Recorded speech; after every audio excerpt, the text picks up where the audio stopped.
La majorité des pasteurs travaillent avec les pouvoirs des ancêtres.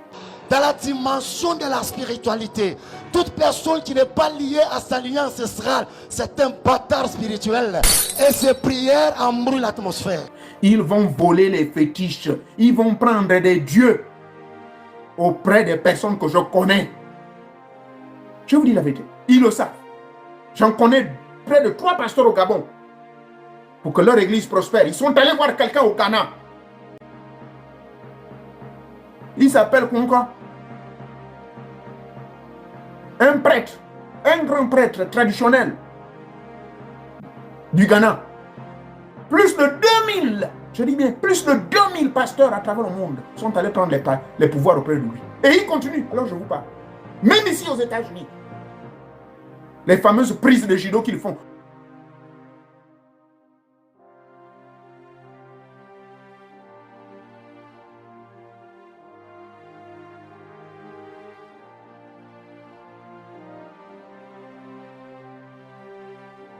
Depuis quand vous lisez les évangiles, depuis quand Jésus, nous sommes à l'ère du reste. Je vis normalement. Je suis catholique. Ben voilà, vous voyez, j'ai une chaîne que j'adore, que j'ai fait faire en Afrique, avec des diamants, parce que j'aime l'or et les diamants. Il faut qu'il s'habitue qu'un mage christique de l'ère du Verseau, un initié, est un homme comme un autre. C'est un homme naturel. Nous sommes à l'ère du Verseau. Nous sommes à l'ère du Christ.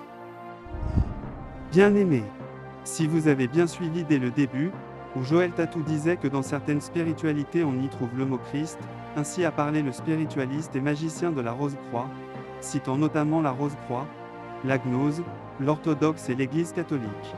Toutes ces religions enseignent sur comment atteindre l'état christique, alors posez-vous cette question. Si un adepte de la Rose-Croix, de Bouddha, de l'orthodoxe, ou encore catholique peut atteindre l'état christique, s'agit-il du véritable Christ de la Bible? Non, je ne crois pas. Le Seigneur avait prédit la venue des faux Christ avant son retour. L'esprit de l'Antéchrist est déjà en œuvre. L'apôtre Paul n'a jamais eu à prétendre d'être Christ, mais plutôt son imitateur, et il nous demande également de faire comme lui. Mais Joël Tatou demande à ses fidèles de devenir Christ, parlant le même langage que l'adepte de la Rose-Croix, et non pas selon les disciples du Seigneur. L'Évangile ne dit pas que nous sommes des Christ, mais plutôt en Christ. Joël Tatou reconnaît l'ère du Verseau d'après l'astrologie, disant que c'est la vérité, c'est l'ère où tout est dévoilé. Joël Tatou va alors prendre la prophétie de Daniel pour appuyer ses enseignements magiques. Posez-vous ces questions. Comment a-t-il pu le lire pour augmenter sa connaissance? Comment se fait-il qu'il enseigne comme l'adepte de la Rose-Croix? Employant les mêmes mots. Frères et sœurs, les chrétiens dépendent de Dieu, car il est au contrôle de leur vie et maître des circonstances. Mais Joël Tatou, et le spiritualiste enseigne que si vous devenez Christ, vous aurez vous-même le contrôle de votre vie, et de la vie des autres. Il y a des prêtres bouddhistes qui sont plus spirituels que certains pasteurs.